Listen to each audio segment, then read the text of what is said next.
ఒకప్పుడు రాజుల పాలనలో ప్రజలకు రాజు చెప్పిందే వేదం, చేసిందే చట్టం. రాజు ఆగ్రహిస్తే కొరడా దెబ్బలు, కరుణిస్తే వజ్ర వైఢూర్యాల హారాలే. ఇప్పుడు రాజులు లేరు, రాజ్యాలు లేవు. ఆ తరహా పాలనని ప్రజలు కూడా ఎక్కడా అనుమతించడం లేదు. కానీ కొందరు ప్రజాప్రతినిధులు మాత్రం తమ నియోజకవర్గాన్ని తమ రాజ్యంగా భావించి ప్రజలను ముప్పు తిప్పలు పెట్టారు. అయితే రాజుల కాలంలో రాజుపై తిరగబడ్డానికి ఆయుధాలున్నట్లే ఇప్పుడు ప్రజలకు ఓటు హక్కుంది. ఆ ఓటు హక్కుతోనే గత 5 ఏళ్లు ఆ నియోజకవర్గంలో మహారాణిలా పెత్తనం చేసిన ఆ ప్రజాప్రతినిధి ఇప్పుడు కనీసం ప్రజల్లోకి వెళ్లలేని పరిస్థితిని తీసుకొచ్చారు. ఆమెవరు? ఆ నియోజకవర్గం ఏది?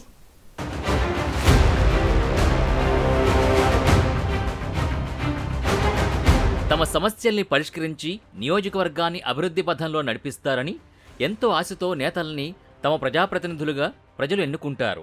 అయితే అధికారం అండతో అడ్డగోలుగా రెచ్చిపోయి నియోజకవర్గాన్నే తమ రాజ్యంలా భావించి ఇష్టానుసారంగా పెత్తనం సాగించి పలువురు ఎమ్మెల్యేలు ఇప్పుడు చేసిన పాపానికి మూల్యం చెల్లించుకుంటున్నారు. ప్రభుత్వ పథకాల నుంచి బిజినెస్లను కొనసాగించే వరకు కూడా అన్నింటా ముడుపులు చెల్లించకపోతే వారిని ముప్పు తిప్పలు పెట్టి 3 చెరువులు నీళ్లు తాగించారు గత వైసీపీ ప్రభుత్వంలోని పలువురు ప్రజాప్రతినిధులు. ఇక కూటమి ప్రభంజనానికి ఫ్యాన్ కుప్పకూలి కొత్త ప్రభుత్వం ఏర్పాటయ్యాక వైసీపీ నేతల అక్రమాలు ఒక్కొక్కటిగా వెలుగులోకొస్తున్నాయి.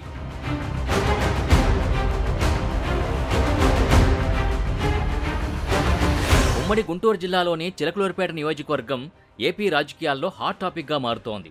మొదటిసారి ఎమ్మెల్యేగా గెలిచినప్పటికీ 5 ఏళ్లు మంత్రిగా కొనసాగి సీనియర్లకు కూడా షాక్ ఇచ్చారు విడుదల రజని. అధికారం అండతో మాజీ మంత్రి నియోజకవర్గంలో ప్రజల్ని ఏ రకంగా ఇబ్బందులు పెట్టారో ఒక్కో ఘటన వెలుగులోకొస్తున్నాయి. ప్రజాప్రతినిధిని అనే విషయం మరిచిపోయి తన అనుచరులు, తన కుటుంబీకులతో రాచరికపు పరిపాలన సాగించిందని స్వయంగా నియోజకవర్గ ప్రజలే చెప్పడం ఇప్పుడు అందరినీ నోటిన వేలు వేసుకునేలా చేస్తోంది. రజనీతో పాటు ఆమె మరిది గోపి, పిఏ రామకృష్ణ ఆగడాలు కూడా వెలుగులోకొస్తున్నాయి.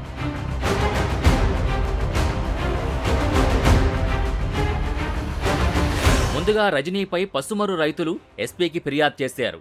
జగనన్న కాలనీ భూముల్లో ఆమె భారీ స్కామ్కి పాల్పడినట్టు వారు తెలిపారు. జగనన్న కాలనీ పేరుతో రైతుల నుంచి 200 ఎకరాల భూసేకరణ చేశారని ఆరోపించారు.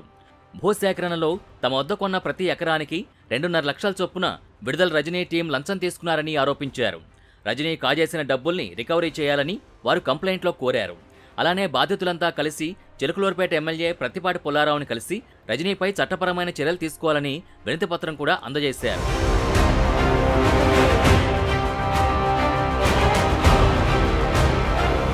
ఊహించని రీతిలో రైతులు ఒక్కసారిగా ఎదురు తిరగడంతో తమ తప్పులు సరిదిద్దుకున్నారు రజనీ. పసుమరు రైతుల నుంచి తీసుకున్న భూములకి మొత్తం 32 మంది రైతులకి 1,16,00,000 రూపాయల్ని మధ్యవర్తుల ద్వారా విడుదల రజనీ ఫ్యామిలీ చెల్లించినట్టు తెలుస్తోంది. కేసులకి భయపడే విడుదల రజనీ డబ్బులు ఇచ్చారని బాధిత రైతులంటున్నారు. అయితే తిరిగిచ్చిన డబ్బులో కూడా కొందరు చేతివాటం చూపారని, మిగతా డబ్బును కూడా ఇప్పించాలని ఆవేదన వ్యక్తం చేశారు. అవి మొత్తం 1,16,00,000.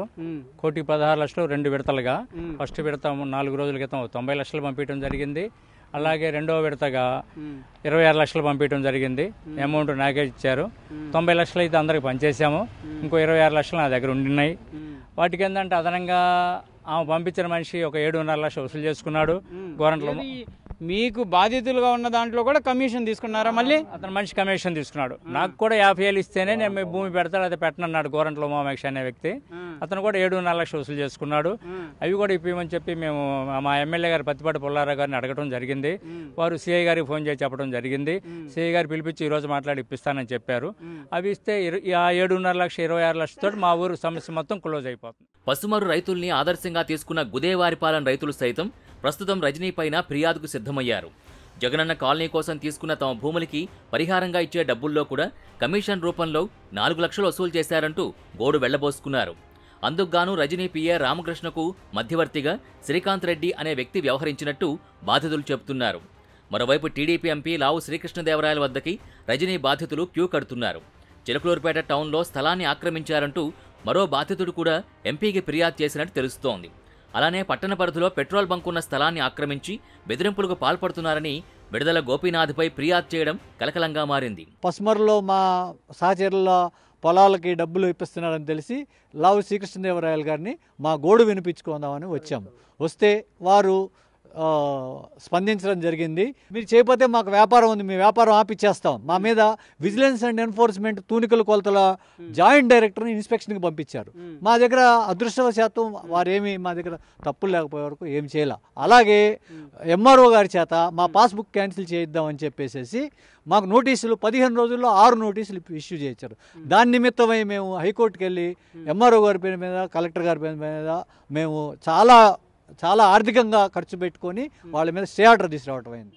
పోలీస్ వ్యవస్థల్ని సైతం చిన్నాభిన్నం చేయడమే కాకుండా ప్రజలకు రక్షణగా ఉండాల్సిన వారిని తమకు రక్షకులుగా మార్చుకుని పరిపాలన సాగించారని ప్రజలు వాపోతున్నారు. నియోజకవర్గంలో బిజినెస్ చేయాలంటే ప్రభుత్వానికి చెల్లించే ట్యాక్స్ కాకుండా విడుదల రజనీ కుటుంబానికి సంబంధించి గాని, విడుదల రజనీ చుట్టూ ఉండే అంగరక్షకులకైనా ముడుపులు చెల్లించాలని అంటున్నారు. ఇందుకు ఎడ్లపాడులోని లక్ష్మీ బాలాజీ స్టోన్ క్రషర్ ఘటనే ఉదాహరణగా నిలుస్తోంది. 2010 నుంచి లక్ష్మీ బాలాజీ స్టోన్ క్రషర్ నడుస్తుండగా వ్యాపారాన్ని నడిపించడానికి డబ్బులు వసూలు చేశారంటూ నర్సరావుపేట డీఎస్పీని కలిసి ఫిర్యాదు చేశారు. స్టోన్ క్రషర్ కొనసాగాలంటే 5 కోట్లు ఇవ్వాల్సిందేనని రజనీ పిఏ రామకృష్ణ హెచ్చరించగా అంత ఇవ్వలేమంటూ చెప్పగా డబ్బులు ఇవ్వకపోతే అంతు చూస్తామంటూ బెదిరించారని ఫిర్యాదులో పేర్కొన్నారు.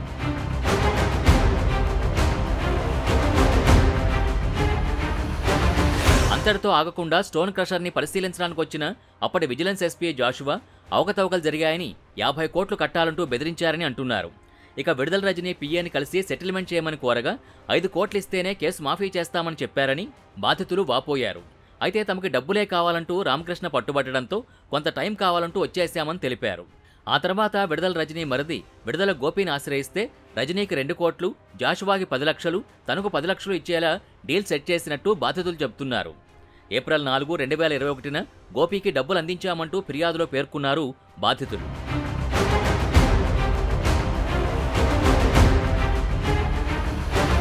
ఎమ్మెల్యేగా తనకున్నటువంటి పవర్స్ని నియోజకవర్గ అభివృద్ధికి కాకుండా తాను రాజకీయంగా ఎదగడానికి మాత్రమే రజనీ ఉపయోగించుకున్నారని ఆరోపణలొస్తున్నాయి.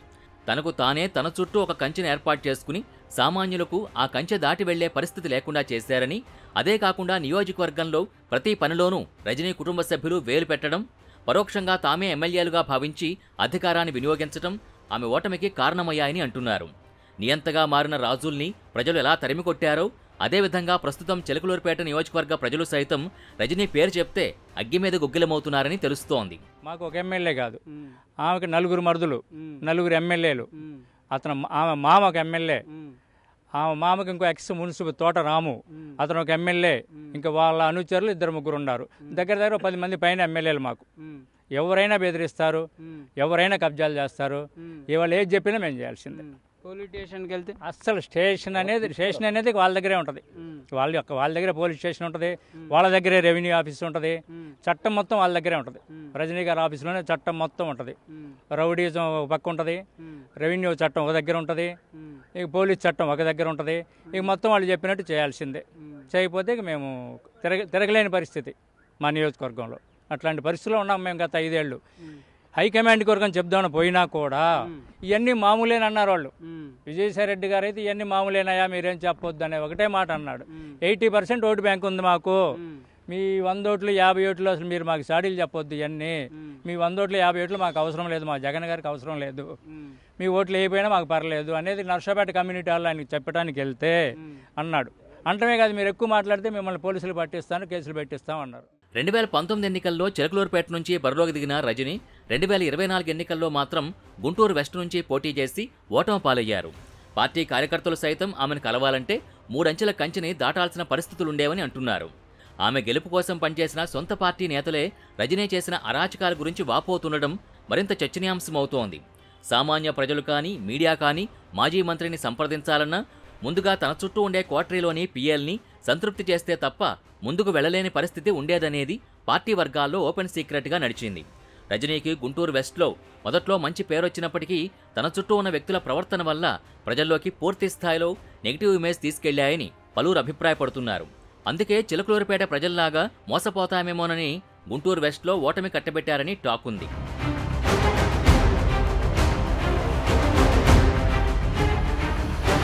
మొత్తానికి ఈ వరుస వివాదాలతో ప్రజల ముందుకు కూడా విడుదల రజనీ వెళ్లలేని పరిస్థితి నియోజకవర్గంలో నెలకొంది.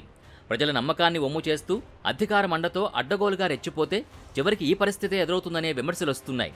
మరి ఈ పరిస్థితి ఎంతవరకు కొనసాగుతుందో చూడాలి.